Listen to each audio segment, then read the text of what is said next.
Okay, so this is a really good one because it's a good check of how well you recognize the pieces that go into this kind of a question.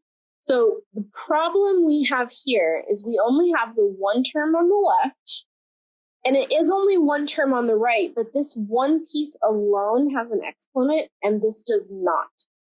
If only one of these sides had an x, we could multiply or we could divide that 100, but I cannot combine the 100 and the 3, and it wouldn't do me any good to divide it over, again, because that 9 has its own exponent. It's doing its own thing.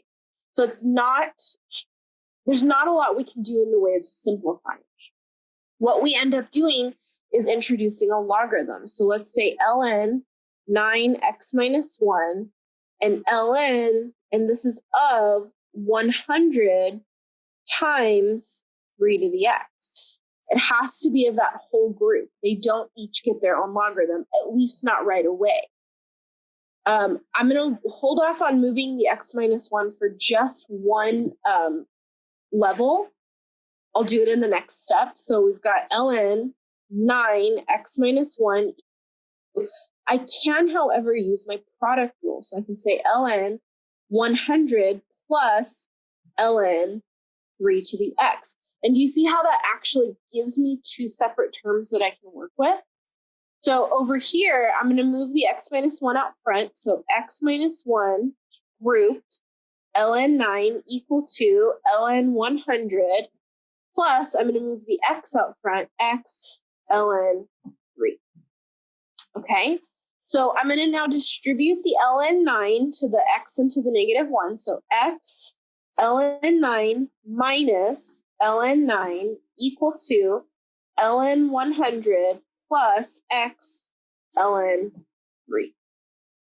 Okay, now what I want to do is I want to collect everybody with an x on one side and everybody else on the other side. So I'm going to move this x ln 3 over here. And again, not like terms, so I can't add or subtract those two.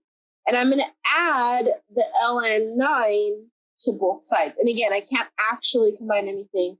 This does cancel though, and this does cancel. Okay, so what do we end up with? I've got x ln 9 minus, I didn't write the whole thing here, x ln 3 equal to ln 100 plus ln 9. You could have done this where you used logarithm and you could have canceled that or simplified that with the 100. Again, it doesn't matter. You'll get the same answer at the end of the day. We'll end up plugging it all into a calculator anyways.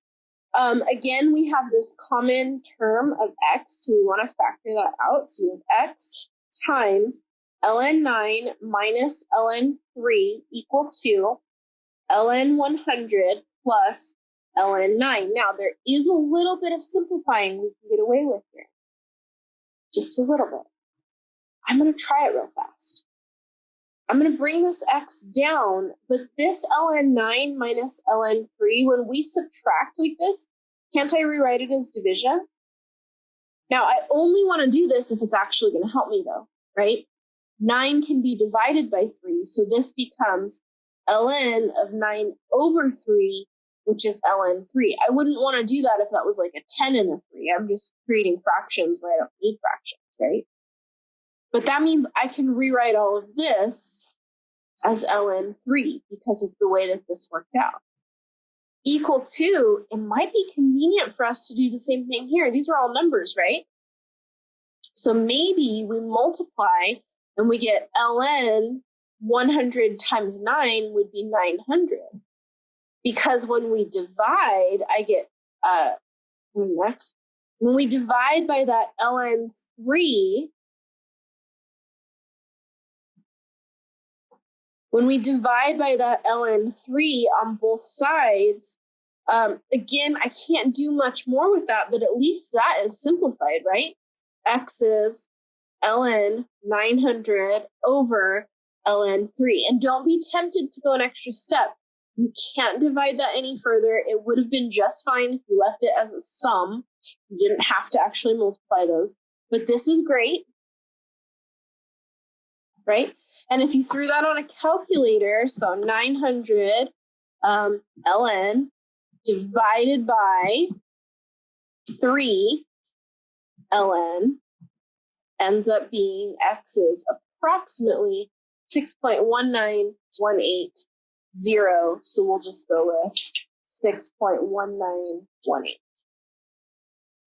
Okay, so this is exact again, and this is approximate.